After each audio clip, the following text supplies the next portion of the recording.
U.S. Imperialism's Criminal Debacle in Afghanistan by Bill Van Auken, 6 July 2021.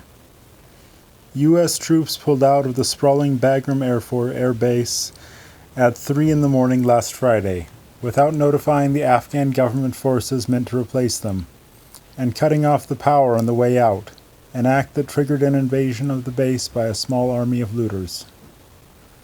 This ignoble retreat is a fitting symbol of the debacle wrought by 20 years of U.S. war and occupation in Afghanistan. Bagram, built by the Soviet military in the 1950s and vastly expanded by the Americans, was at the heart of U.S. imperialism's 2-decade-long criminal war of aggression. Hundreds of thousands of U.S. personnel passed through the base in the longest war in U.S. history.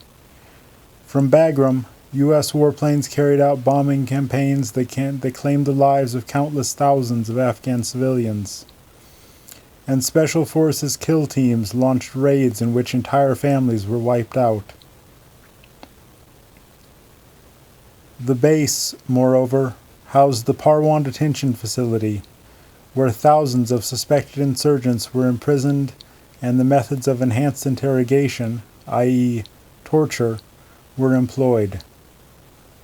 Prisoners were beaten, attacked by dogs, shackled to the ceiling, subjected to sexual humiliation and sleep deprivation, and, in some cases, tortured to death. Bagram was abandoned in the midst of an unmitigated rout of Afghan security forces at the hands of the Taliban insurgency. The Taliban has overrun roughly a quarter of the country's districts in the space of a few weeks, in addition to the territories it already controlled. Government soldiers have handed over bases and stockpiles of U.S.-supplied weapons and, in some cases, joined the Islamist fighters. Monday saw more than 1,000 government troops flee across Afghanistan's northeastern border into the former Soviet Republic of Tajikistan to escape the fighting.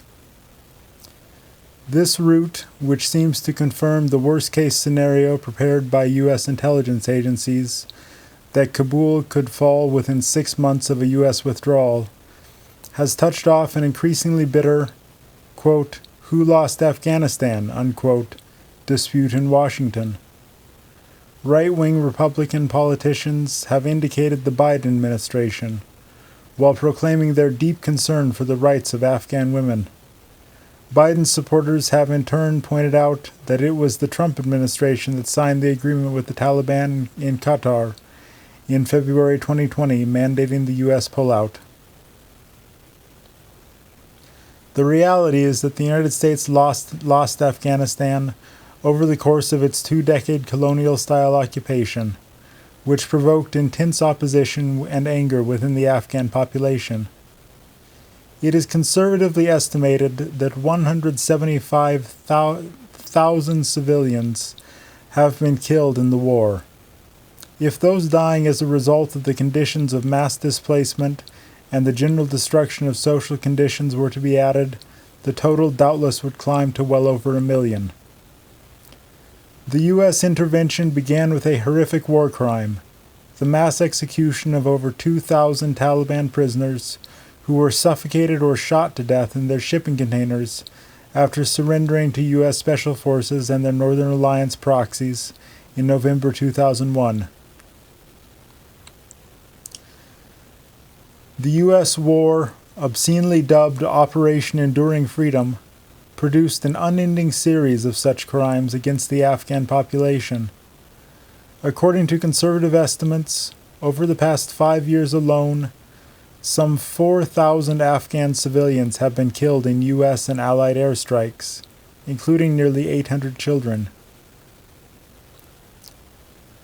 The empty promises that the U.S. occupation would bring the Afghan people democracy and prosperity have been exposed as a fraud.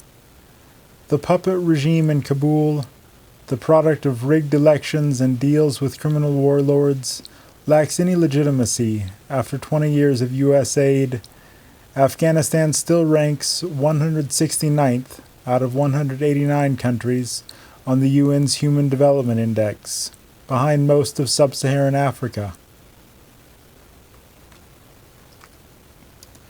The U.S. spent $143 billion on Afghans' quote, reconstruction, unquote, a sum that is greater, adjusted for inflation, than what Washington spent on the entire Marshall Plan for the reconstruction of Western Europe after World War II. This money has produced neither any significant improvement in the lives of the vast majority of Afghans, nor any development of basic infrastructure. It has gone overwhelmingly to line the pockets of one of the most corrupt kleptocracies on the planet, including the military command, which has stolen soldiers' pay and supplies, contributing mightily to the ongoing collapse of the security forces.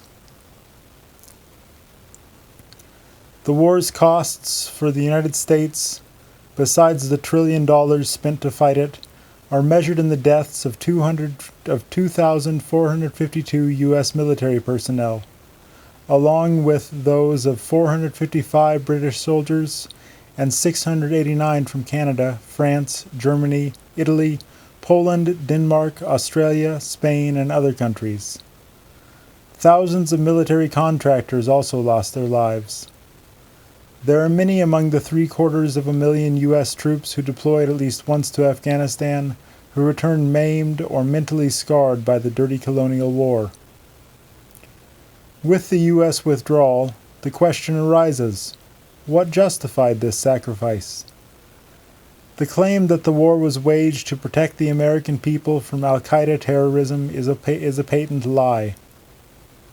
It continued for more than 9 years after Osama bin Laden, sick, isolated, and under house arrest by Pakistan's ISI military intelligence agency, was executed by a Navy SEAL squad. During that period, Washington funded and armed al-Qaeda elements for its wars of regime change in Libya and Syria. Moreover, the tragic encounter between the people of Afghanistan and U.S. imperialism began not in 2001, but more than 2 decades earlier, when the CIA, collaborating with Saudi Arabia and Pakistan, mobilized Islamist fighters from throughout the Muslim world for a proxy war against Soviet forces supporting a secular government in Kabul. Among the CIA's closest collaborators was bin Laden, who founded al-Qaeda with the backing of the U.S. intelligence agency. The motives for the war, which had nothing to do with the welfare of the American people and everything to do with the interests of the financial and corporate oligarchy, are indicated in some of the criticism of the U.S. withdrawal. The Washington Post editorialized, quote, U.S. rivals such as Iran, China, and Russia could draw the conclusion that Mr. Biden lacks the stomach to stand up for embattled U.S. allies such as Iraq, Taiwan, and Ukraine, unquote.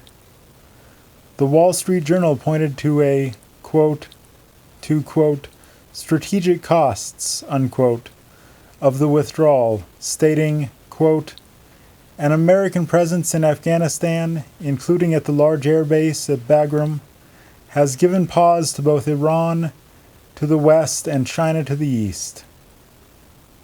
A significant American presence in that strategic spot provided at least a bit of a check on Iranian aggression and Chinese expansionism, unquote. An article by Lieutenant Colonel David Kluge, a retired U.S. Army Special Forces officer, which appeared on the website of the Naval War College, warned that the withdrawal could give, quote, Communist China an opportunity to undermine 20 years of U.S. efforts while simultaneously enabling the People's Republic of China, PRC, advisors and military forces strategic access and influence in South Asia, a move that would strengthen deterrence against U.S. military intervention in the region, unquote. What these statements make abundantly clear is that the disputes over the Afghanistan withdrawal are rooted not in fears of terrorism, much less concerns for women's rights, but rather the geostrategic interests of U.S. imperialism, particularly in relation to its intensifying confrontation with China. On October 9, 2001, 2 days after Washington launched its invasion of Afghanistan and in the teeth of a ferocious propaganda campaign by the U.S. government and the corporate media to sell the war to the American people as revenge for 9/11,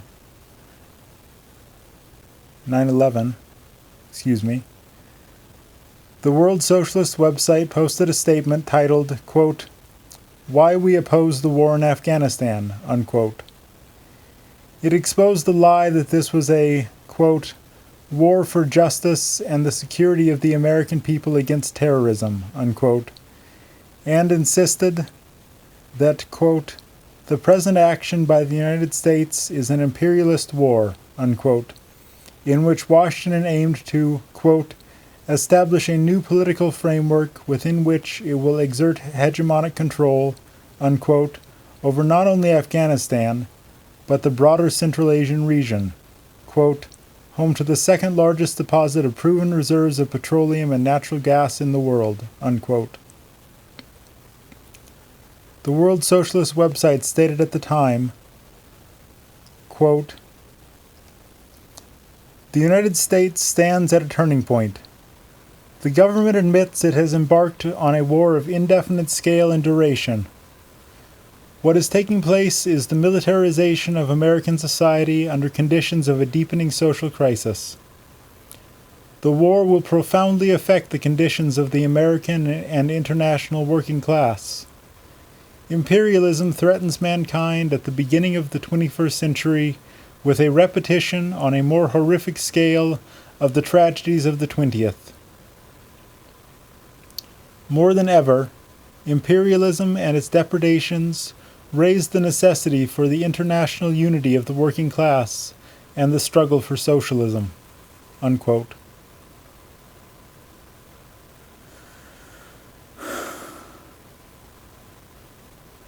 These warnings have been fully confirmed over the course of the last 20 years, as U.S. imperialism has waged new and equally criminal wars and military attacks from Iraq to Libya, Syria, Somalia, and Yemen, while erecting the scaffolding for a police state within the United States itself. While there is deep hostility to these wars within the American population, these anti-war sentiments have been repeatedly suppressed and diverted behind the Democratic Party. It regained control of both houses of Congress in 2006 and won the presidency for Barack Obama in 2008 on the back of these sentiments, only to continue and expand America's wars, including through Obama's surge in Afghanistan. Whether Biden's troop withdrawal signals an end to U.S. imperialism's 4 decades of death and destruction in Afghanistan remains to be seen. The U.S. military and intelligence apparatus is developing an over-the-horizon capacity to continue bombings, drone strikes, and special forces interventions, while the State Department is casting about for new bases in the former Soviet republics of Central Asia. The bid by both Biden and Trump to end the U.S. military occupation of Afghanistan is bound up with the preparations for a far more dangerous eruption of U.S. militarism, as Washington shifts its global strategy from the, quote, "war on terrorism," unquote, to preparations for war against its, quote, "great power rivals," unquote, in the first instance, nuclear-armed China and Russia.